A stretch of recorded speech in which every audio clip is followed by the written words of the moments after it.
ఓం నమః శివాయ శ్రీమాత్రే నమః. మిత్రులకి శ్రీభిలాషులకి అలాగే నన్ను ఇంతగా ఆదరిస్తున్న యూట్యూబ్ ప్రేక్షకులందరికీ కూడా పేరు పేరు ధన్యవాదాలు. మిత్రులారా, మీ అందరికీ పరాదేవత ఎల్లవెల్లా మీతో ఉండి మీ మనోవాంఛ నెరవేర్చాలని మనస్ఫూర్తిగా కోరుకుంటున్నాను.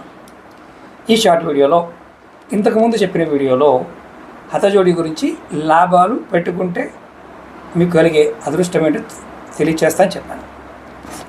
ఇదిగోండి హతజోడి ఇలా ఉంటుంది. ఇది చిన్నది చూపిస్తున్నాను. ఇది అంగుళం సైజు. ఇది పర్వత ప్రాంతాల్లో ఉంటుంది.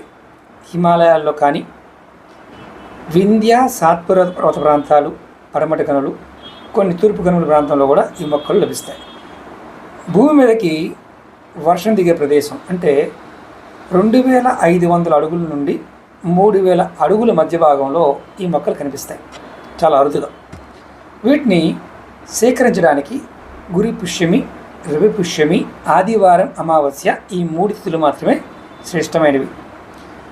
ఆ సమయంలో సేకరించి విధి విధానంగా వీటిని భద్రపరిచి కొన్ని నెలల పాటు, కొన్ని సంవత్సరాల పాటు సిద్ధి పొందిన తర్వాత ఇలా మీకు చూస్తున్నారు, కుంకుమలో ఉంది, సుగంధ ద్రవ్యాల్లో పెట్టి పూజించాలి.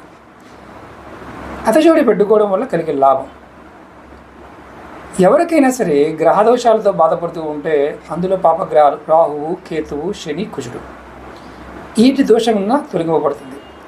వ్యాపారాభివృద్ధి, విద్యాభివృద్ధి, జనాకర్షణ, ధనాకర్షణ, వాక్కు,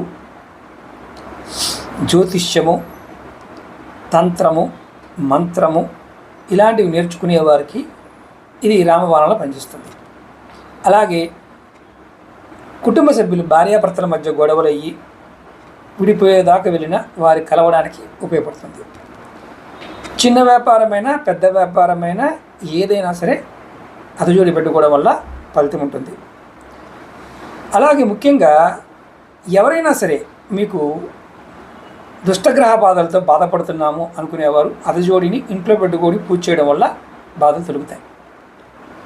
వివాహం కాని వారికి వివాహ సిద్ధి, ఆరోగ్యం బాగోని వారికి ఆరోగ్య సిద్ధి, అలాగే వ్యాపారం చేసేవారికి వ్యాపారాభివృద్ధి, అలాగే ఎగ్జిక్యూటివ్ వ్యాపారాలు చేసేవారంటే మార్కెటింగ్లో ఉన్నవారికి అభివృద్ధి, వాహనాలు ప్రమాదాలు జరుగుతూ ఎప్పుడు యాక్సిడెంట్లు అవుతూ దెబ్బలు తగులుతూ ఉన్న వారి దగ్గర ఉండటం వల్ల వారికి యాక్సిడెంట్ తగ్గటం, శని దోషాలు ఉంటే శని దోషాలు తగ్గటం హతజోడి పెట్టుకోవడం జరుగుతుంది.